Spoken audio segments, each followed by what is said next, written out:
This channel does not promote any violent, harmful, or illegal activities. All content provided by this channel is meant for an educational purpose only.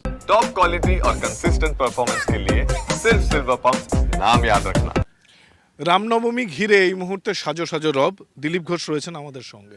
Ramnavami ছোট করে বড় করে চিরকালই তো পালিত হতো, কিন্তু এই যে রামনবমীকে ঘিরে সশস্ত্র মিছিলের ডাক, পুলিশ প্রশাসন একেবারে শশব্যস্ত, ছুটি ক্যান্সেল, একটা সাজো সাজো রব, এরপর যদি কোনো দুর্ঘটনা হয় এর দায় কি বিজেপি বা দিলীপ ঘোষ নেবেন? কেন হিন্দুদের উৎসব হলে দুর্ঘটনার ভয় আসে কেন? যারা দুর্ঘটনা ঘটাতে পারে তাদেরকে দেখার দায়িত্ব পুলিশের।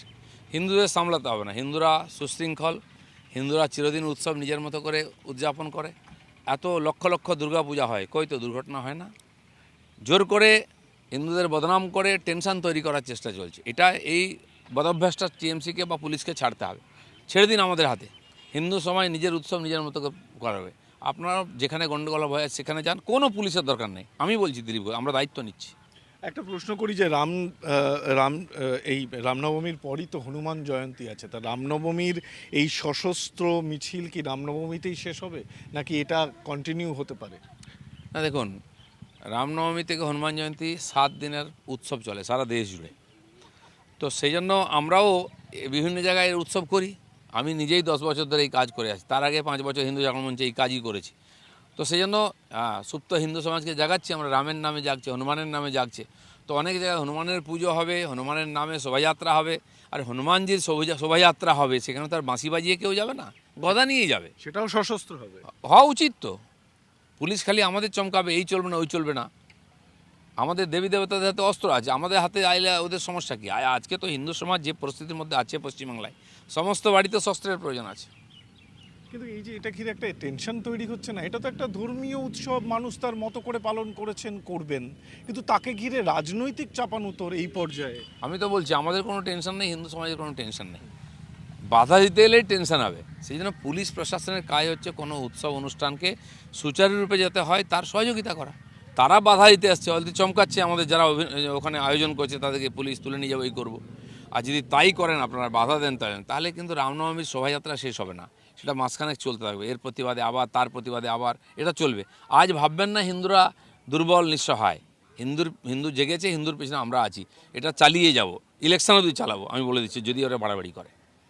সাংঘাতিক কথা বললেন তো, যে রামনবমীর মিছিলে যদি বাধা পান তাহলে ইলেকশন অবধি এটা কন্টিনিউ হবে। ওইটাই একমাত্র ইস্যু হবে যে পশ্চিমবাংলায় হিন্দু অসুরক্ষিত, ধর্মকর্ম করতে দেয় না, হিন্দুর মঠ মন্দির মহিলাদের সম্মান সুরক্ষিত নয়, হিন্দু মাঠে নামাবো আমরা। এর উপরেই 26-এর ইলেকশন হবে যদি আপনারা চান। আপনারা যদি ঈদের নামাজ করতে পারেন ভরপেট খেয়ে, রোজা না করে, আর সেখানে এরকম উল্টাপাল্টা বলতে পারেন, বিজেপির অধিকার নেই কি? অবশ্যই অধিকার আছে, আর সেটা আমরা করে দেখাবো। বলছি, মদন মিত্র তিনি বলছেন দল অনুমতি দিলে ভবানীপুরে তিনি রাত জাগবেন এবং তিনি পাহারা দেবেন, এবং তিনি আরও বলছেন দিলীপ ঘোষ এবং অন্যান্য নেতাদের নাম করে যে প্রয়োজনে পবিত্র দিন নষ্ট করলে বিনা ধোলাইয়ে বাড়ি ফিরবেন না। সোজা হয়ে দাঁড়াতে পারে না, ড্রেনে পড়ে যায়, সে দিলীপ ঘোষের সঙ্গে লড়াই করতে আসবে, কেউ বিশ্বাস করবে? আগে তো দাঁড়াও। আর অনুমতি কে কাকে? টিএমসি কে অনুমতি নেয়? একজন ধুয়ে দিচ্ছে সবাইকে নিচ থেকে উপরে, যে যা ইচ্ছা বলছে, ওতে কিছু যায় আসে না। দিলীপ ঘোষ তলোয়ার নিয়ে রাস্তায় নেমেছে, নামবে আগামী দিনে। দম থাকলে আটকাও। তুমি ভবানীপুরে কেন, যেখানে আছে ওখানে রাত পাহারা দাও না কেন? বলছে রাত্রেবেলা ঘুমানো না, তোমরা পার্টি করো, আমরা জানি। আর সেই জন্য কিছু করার দম নেই, এসব ফুটানি খালি মিডিয়াতে আসার জন্য। রামনবমী উৎসব হবে, আগামী দিনে হবেই।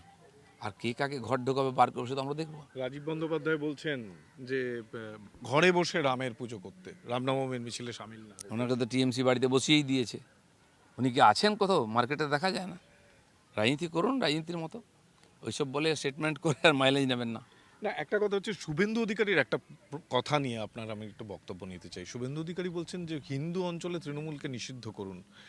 এই রেড রোডে মমতা বন্দ্যোপাধ্যায়ের একটি বক্তব্যের তিনি ব্যাখ্যা দিচ্ছেন, এবং সেই জায়গা থেকে তিনি বলছেন যে হিন্দু অঞ্চলে তৃণমূল নিষিদ্ধ করুন। দিলীপ ঘোষ না, এটা যদি হয়, আজ মুসলিম এলাকায় 900 ভোট পায় একটা বুথে টিএমসি, আমরা 9টা পাই। ঘোষিত অঘোষিত হয়েছে। সিপিএম এখানে স্লোগান দেয় নো ভোট টু বিজেপি, কার স্বার্থে? আজ যদি এই ধরনের হিন্দু বিরোধী পার্টি যে প্রকাশ্যে হিন্দুদের ক্ষতি করছে, হিন্দুকে গালাগাল দিচ্ছে, গন্ধা ধর্ম বলছে মমতা ব্যানার্জি, তাকে যদি হিন্দুরা বয়কট করে সে বিজেপি যে অধিকার হিন্দু ধর্ম বলছে তাকে গন্ধা বলছেন তিনি। বিজেপি কোনো হিন্দু ধর্মের কথা বলে না, হিন্দু ধর্ম একটাই আছে। উনি যদি বুঝতে না পারেন ক্লাস নিন কারো কাছে, আমাদের কাছে আসুন, বুঝিয়ে দেবো। ওইসব ড্রামা করবেন না বেশি, আর ডায়লগ দিয়ে বেশি করতে যাবেন না। আপনি যেটা করছেন আমরা জানি, আমরা তার বিরুদ্ধে বলবো, আর হিন্দুরাও বলবে একদিন নো ভোট টু টিএমসি। দাদা, আমরা গতকালই দেখলাম যে বিজেপি বিধায়করা দিল্লিতে গেলেন উত্তরবঙ্গের নানা ইস্যুকে সামনে রেখে, আর সেদিনই মনোজ ওরাও পার্টির সাথে সমস্ত দল সমস্ত সংসর্গ ত্যাগ করবেন বলে পোস্ট দিলেন। তাহলে ঠিক আছে, পার্টিতে নেতাদের মধ্যে কোনো ব্যাপার নিয়ে ভুল বুঝাবুঝি হতেই পারে, তো তার সঙ্গে কি হয়েছে, কেন উনি বলেছেন, সেটা পার্টির কর্তৃপক্ষ আছেন দেখার জন্য, শোনা যায়। পার্টির মধ্যে ব্যবস্থা আছে, সেখানে বলা উচিত, তাহলে সমাধান হবে। লাস্ট শেষ প্রশ্ন, অর্জুন সিং গ্রেপ্তারি পরোয়ানা জারি করেছে নিম্ন আদালত।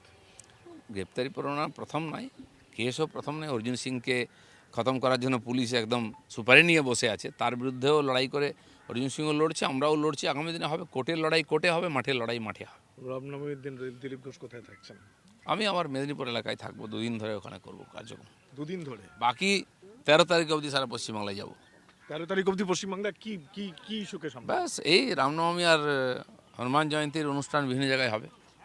খুব বড় একটা ইঙ্গিত, শুধু না, একেবারে বড় স্পষ্ট কথা বলে দিলেন দিলীপ ঘোষ।